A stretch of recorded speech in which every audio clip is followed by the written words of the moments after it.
Press play. He's the voice of the intersection of marketing, tech, and popular culture. Thinking is his commodity. DJ, data punk, stylish sock collector, and author of the book Disruptive Marketing. Geoffrey Colon is your host of Disruptive FM, the marketing podcast for eccentric minds.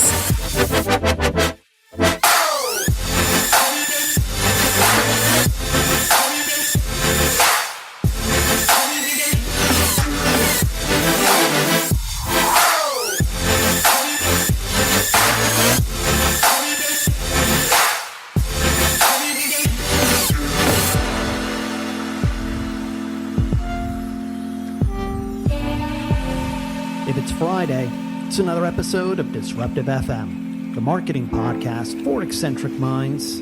I'm your host, Geoffrey Colon, and this is episode 55, broadcasting live from the campus of Microsoft in Redmond, Washington. Glad to be back. I was a little bit out of pocket the past couple of weeks. I had recorded a podcast for episode 54 that was really a short version around the end or the demise of Gawker Media. So hopefully you've checked that out and enjoyed listening to that. It gives a little bit of historical context where I think a lot of journalism misses much of that. So if you think about that, journalism is supposed to be objective and look at historical factors, and I think there's a lot that they're missing there. On this week's episode, we're going to go into the cult of innovation and what we mean by that. Actually, what does the cult of innovation mean? We're going to take a look at the launch of iPhone 7 and draw a little bit of a analogy between the launch of iPhone 7 and the cult of innovation. Also, how do KPIs kill taking chances? So what we mean by this is, marketers, we are pressured more and more to have key performance indicators to see what is working and what isn't. However, KPIs really are looking at historical information rather than predictive information. Does that kill the opportunity to actually innovate and take chances? We'll delve into that a little deeper. And also an Advertising Week preview. Advertising Week is coming up in New York City the week of September 26th. And I will be there at a lot of different events. But we have the 4 sessions that you need to attend over the 4-day event. So make sure you listen to that, even if you have to skip ahead using the 15-second skip ahead feature. The 4 events that you need to check out over the 4-day event. And of course, this is my own editorial observation, but there are so many events, I figured I'd be a little bit of a curator or a gatekeeper, which is what we're missing a lot of in digital media, to tell you what you need to attend and why. All that and more on this episode of Disruptive FM, episode number 55. Hey, Disruptive FM listeners, this show is brought to you by my new book, Disruptive Marketing, What Growth Hackers, Data Punks, and Other Hybrid Thinkers Can Teach Us About Navigating the New Normal. It's out now on 3 formats, hardcover, Kindle, and audio. Make sure you check it out. You can buy it at Amazon, Barnes & Noble, and where all fine books are sold. And I encourage you to definitely purchase a hardcover copy from an independent bookseller if you can. And of course, if you want to follow us on Twitter, we're at Disruptive FM. And if you just want to take part in the conversation, you can find all that we talk about using hashtag Disruptive FM wherever hashtags are supported. And of course, at the end of every podcast, I'll let you know where you can find me, Geoffrey Colon, the host, since I'm all over the place, both physically and digitally. The cult of innovation. So what do we mean by the cult of innovation? Well, Many companies over the past 50 years have built themselves on being innovative. Their DNA has always been about what is next.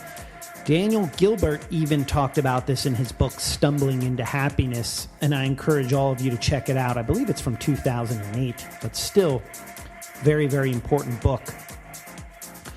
In it, he talks about the joy of next, that we're always looking to see what is next. Yes, we enjoy what we have now, but we're always curious about, well, what will be developed next that might have an effect on my life, that might actually improve my quality of life, or possibly the products or services that I use. So it's interesting when we look at the cult of innovation and how companies build that. Much of that is built on this disruptive ideology. How do we shake up the norm? How do we think different? How do we behave differently from others? And of course, that has built some of the biggest empires in the world of business. Apple comes to mind, of course. They almost put the stamp on the moniker, think different. So it's interesting when we think about this cult of innovation, how you bring that to your organization. And one of the ways is to actually become more of a trend spotter. And what we mean by this, or what I mean by this, is how do you identify what is coming next so that you can figure out how you fit into the zeitgeist of what actually will evolve or emerge? And I actually write about this on the Advertising Week blog. I've also written about this in an upcoming piece for entrepreneur.com. And I've written a piece about this in one of my posts on Branding Strategy Insider, which is there is a lot of information out there in terms of evolving consumer behavior. We have search data. We can use this by with a number of tools that Google and Bing provides, keyword research tools to figure out what keywords people are actually searching for. It gives us a better idea of what people's intent is. Also, we can look at Google Trends. What are people actually searching for over a given period of time? There's a lot of social data that's available as well. We can use lots of tools like Sysomos or Visible or Radian 6 to do social listening, especially on trends that we want to see if they are actually being talked about. Certain phrases, certain keywords, certain sentences, certain buzzwords. I think this is how many organizations figure out what the word of the year may be, because they actually use social listening tools. The third area, though, is the most difficult because it actually requires intellectual curiosity. And what I mean by this is, once you have all of these nuggets of data, you have to understand the industry or the business or the trend itself and how you feel it may evolve over time. This is why you have many analysts that actually get it wrong when they say, oh, Facebook is going to do this, because they look at just the data in front of them rather than how they perceive the company evolving into what Daniel Gilbert noted, which is the joy of next.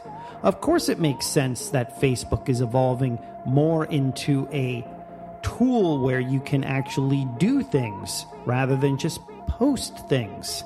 They want to move more into a world where social networking isn't just about blasting what you're up to, but it enables and empowers you to actually do things. This is almost replacing software as we've known it for many, many years.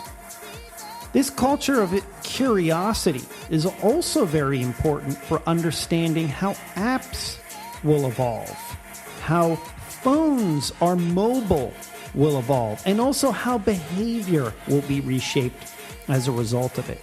So it wasn't really surprising to me when I saw Apple announce the iPhone 7 and didn't really see much of this cult of innovation pervading through its ecosystem or its DNA as it has in the past. And there's a reason why. Apple is at the top. It's the largest company in the world. It has reserves and stockpiles of cash. It no longer has to really grow. It simply has to sustain. So the question that comes up as a design thinker is, will Apple be able to actually look in the rear-view mirror and try to solve problems that might be pervading in the technology space rather than trying to continue to squeeze revenue out of existing customers? Apple is definitely a sustaining company right now. And there's nothing wrong with that. We don't always have to be growth hacking forever. Challenger brands and startups are the best when it comes to growth hacking because they have nothing to lose and a lot to gain. But when you're already at the top, it's about staying at the top. That cult of innovation sometimes becomes, well, followerless. How KPIs kill taking chances. So the important thing about looking at KPIs and why we use them in marketing is because we want to figure out if our marketing is actually working. Now, of course, many people are going to say, well, what do we know? What works? What KPIs do we use to know if we actually know things are working? This is difficult because for many years it was very easy to say, well, our digital marketing is working because we're getting a lot of visitors to our website. And based on that visitation, they're converting. So we are definitely driving revenue. But that's a very simplistic way of looking at the world now because it isn't about simply searching for something and then landing on a website and buying something. We now know that many people go through different life cycles, different customer decision journeys, and that people are influenced by people or places that aren't necessarily online. So it's quite interesting when we use the terminology digital marketing, when digital marketing really isn't that digital anymore. Some of the best influence actually happens offline and then spills online. So when we really get heavily involved in wanting to set parameters, do we actually kill off the ability to take chances anymore? My answer here is yes, because we're trying to constantly get it right in an era where there is no best practices anymore. Marketers who want to take chances, who want to experiment, who want to hack, who want to be told, hey, what are you doing? Stop doing that, are going to succeed in this new normal.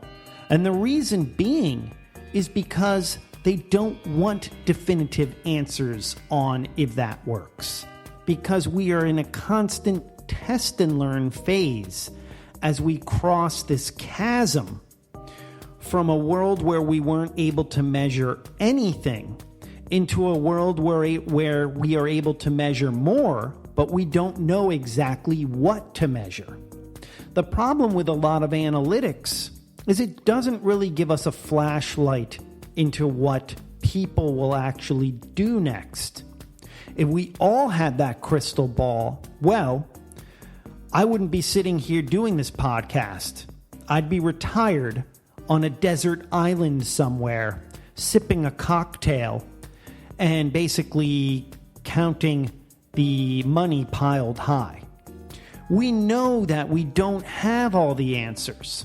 We have to find them. So if we're going to constantly say, hey, is that going to work? What are the KPIs that are going to show that's going to work? We're always going to freeze up. Because in a paradox of choice, it's much easier to say, well, let's not try that. Let's do what we know will work. While that helps with sustaining a business or incrementally growing a business. It does not help with finding the future. And that's ultimately how the most successful companies operate in the 21st century. My Advertising Week preview. And again, this is going to be interesting for some of you who may be attending. And if you aren't able to attend, hopefully you're able to follow online, whether it's through Twitter or Instagram. I'm sure some sessions will actually be streamed live on Facebook. The 3 sessions that Microsoft is sponsoring, I'll actually be at, because we are going to stream those live on our Facebook page. You can go to facebook.com/Bing Ads to watch all the activity. I'll also be there the entire week conducting interviews, doing analysis, and talking to some of the top executives in advertising, marketing, and search marketing. So would love for you to check that out. And of course, follow me for all of my action and my commentary on Twitter at DJGeoffe. That's at DJ Geoffrey. So there's 4 days for Advertising Week. It starts on Monday, September the 26th, and the final day is on Thursday, September the 29th. And of course, there are over 683 speakers, tons of different stages, all pretty much in a midtown Manhattan location where you can walk from location to location. And they're I guess they're brokered up, or they're divided up based on track, meaning, hey, if you're interested in what's going on in the agency world, you can go to this one location and almost all the topics will be topics that people in the agency world would be interested in. If you're interested in going to see what's happening in the video world, you can go to all those tracks, or what's happening in data, or what's happening when it comes to diversity and inclusion. So I wanted to pick a couple of events that I thought would be really interesting that you need to check out if you're attending. Just because it's really hard, I think, to go through the schedule for Advertising Week and figure out what's a must-see or what's a must-listen when it comes to all the content and presentations. So let's take a look, or let's take a listen here in terms of what you should be doing that Monday, Tuesday, Wednesday, and Thursday of Advertising Week. There are 9 stages plus special events. So, of course, if you go to advertisingweek.com, you can check out the entire schedule. On Monday, which is day 1, the must-see for that day, according to my own editorial predictions, or at least my influence or insight, is a presentation called it's presented by the Advertising Research Foundation, and this is why this is important, called How Advertising Works, Original Groundbreaking Research. Now, of course, some of my listeners might say, are you out of your mind, Jeff? I don't need to understand how advertising works. That sounds comical in some respects. Why are you telling me to go to this? However, there's not many events this year that actually have their own research. And this is important because a lot of the information that will be cited at Advertising Week will be third-party research, whereas what the Advertising Research Foundation is going to actually present is original research. And this is very, very important in order to move the needle within advertising and marketing. So this is on Monday at 9:45 a.m. on the Bing stage. That's at 11 Times Center. And it's called How Advertising Works, Original Groundbreaking Research. It has members from TiVo, Turner Broadcasting, Foursquare, and iHeartMedia. And again, all of the information that they're presenting is from the Advertising Research Foundation, especially around how advertising is working in an era of multi-platform usage. So definitely I would check that out because I think there's going to be a lot of interesting discussion around that original research. On Tuesday, or day 2 of the event, my pick for that day is a session called, and I love the name of this because it ties into the whole theme of my current book, Disruptive Marketing. Creativity Wins, Overcoming Ad Blocking with Smart compelling experiences. Now, why this is really important is ad blocking is trying to figure out where should you block ads based on a number of different factors: age, relevance, interest, persona, job title, etc. And a lot of that in the past, and it's quite funny when you hear what I have to say here, a lot of that in the past was supposed to be saved by this whole movement called programmatic. And if you look at advertising week from 2013 and 2014, almost everything was around programmatic. And I have barely seen anything about programmatic this year. And that's not that's not because programmatic doesn't work, but it isn't the savior that it said it would be to the industry. Because tools can't do everything for us yet. We still require a little bit of creativity to actually find the most efficiency. In any case, that's at the Adara stage at Time Center Hall, and that's at 2:45 p.m. on Tuesday, day 2 of advertising week. And of course, for those listening around the world, that's 2:45 p.m. Eastern Time, since all these sessions are coming from New York City.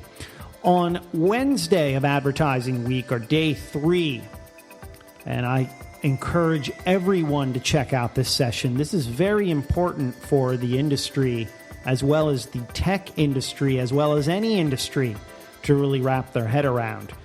UWG presents The Cultural Revolution.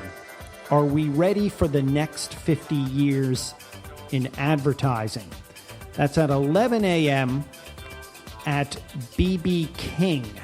That's on Wednesday, day 3. And the reason that I think it's very important to attend that event is that is going to talk about diversity from the viewpoint of an agency that was one of the first agencies that was minority owned, that is really driving the conversation around if advertising has really changed that much.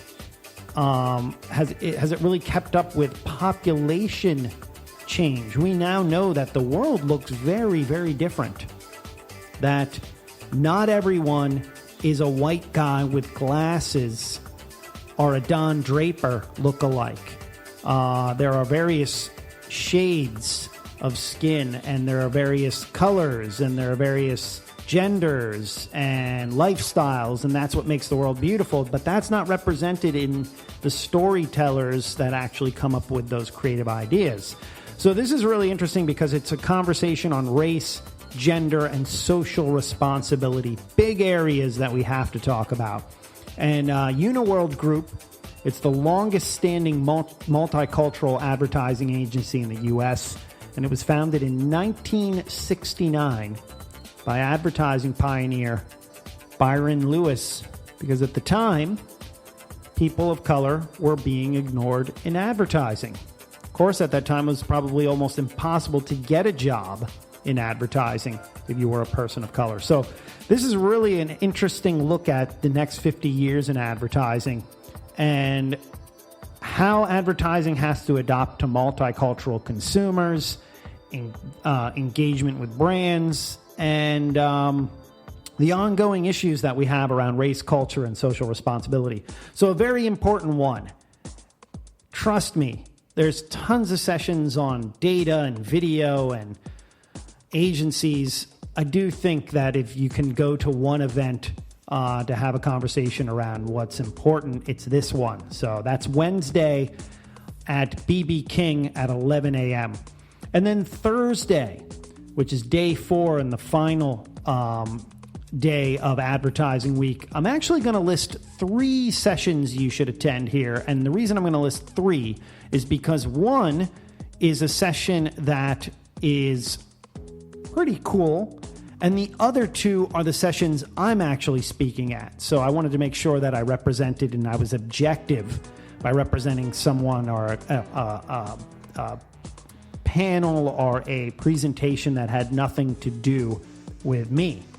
2 p.m. on day 4, Thursday, September the 29th, a session called Podcasts, the best way to brand on mobile. And let me tell you, this may be the only session on podcasts I was able to find in the schedule, which is quite interesting for the fact that there is so much around video, but not really a lot on audio. And we now know, especially with the announcement from Apple, that they're going to have new headphones. Those headphones might enable a lot of audio-driven services down the line, especially as Bluetooth becomes more relevant. So it's interesting that this was the only session I was able to find around podcasts, yet there were billions around video. And of course, the interesting thing here is there's a number of studies on how podcasts are growing and why they're growing and who those audiences might be, and that mobile's helping to enable all of that. But I thought the description was really interesting when I read this to everyone here. What they wrote is, imagine a branded experience that users eagerly anticipate every week. Imagine an experience that teaches, entertains, and informs on behalf of a brand. Imagine users being grateful to a brand for bringing them this experience. Welcome to the world of branded content as podcasts. Join the pioneers in this space as they walk through the creative process, the potential minefields, and the dramatic results of this new way of connecting brands and consumers.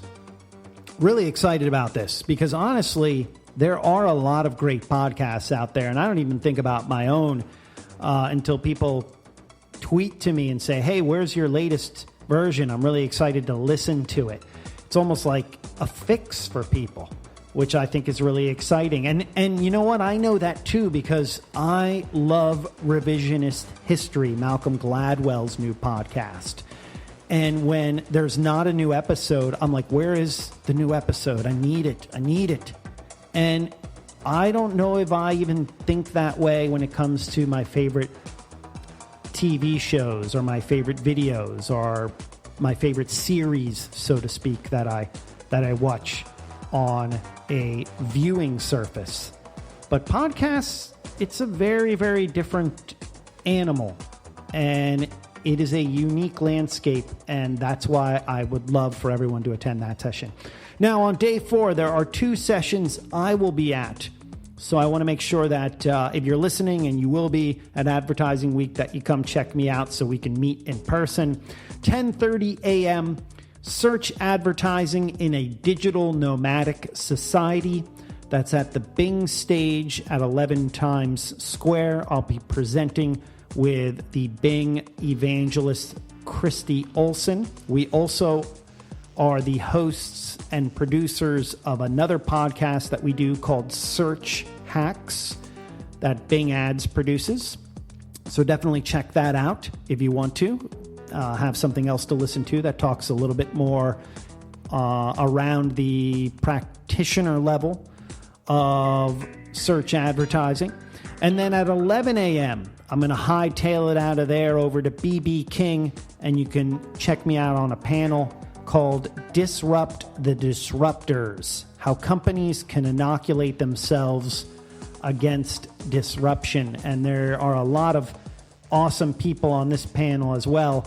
One of my, I guess you would say a person that I find really inspiring, that inspired me in my career, and I'm finally going to be able to meet him, is John Bond, who I read about, back in the 90s, post-college, on the agency that he had created. And he's always pushing the needle in the agency space, and I'm really excited that he'll be on this panel. Ben Clark from the Shipyard will be on the panel. Kelly Donahue, who is the Associate Director of Global Content and Programming at GE, will be on the panel. Patty Ziegler, Chief Digital Marketing Services Officer from Scott's Miracle Grow, and Nancy Elder, Vice President and Chief Communications Officer at JetBlue Airways. And of course, I'm on the panel, I think because they were excited about my book that is out. And of course, you can check that out now. Disruptive Marketing, What Growth Hackers, Data Punks, and Other Hybrid Thinkers can teach us about navigating the new normal.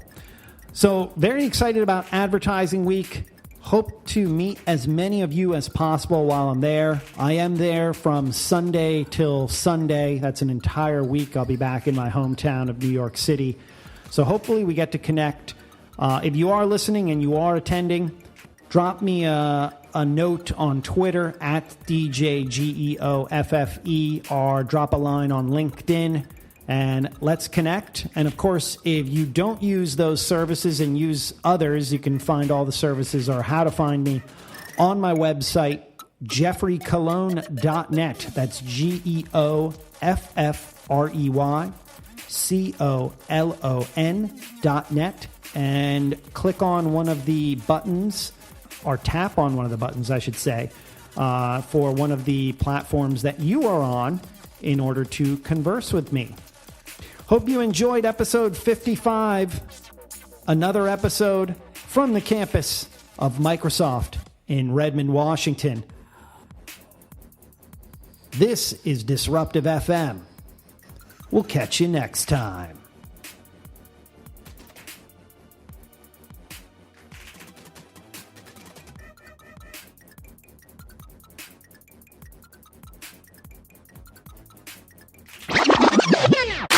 You've been listening to an episode of Disruptive FM, the marketing podcast for eccentric minds. Remember to subscribe to the show on iTunes. Purchase a copy of Geoffrey's latest book, Disruptive Marketing, on Kindle, hardcover and audio. Signing off from the city of Seattle. Press pause.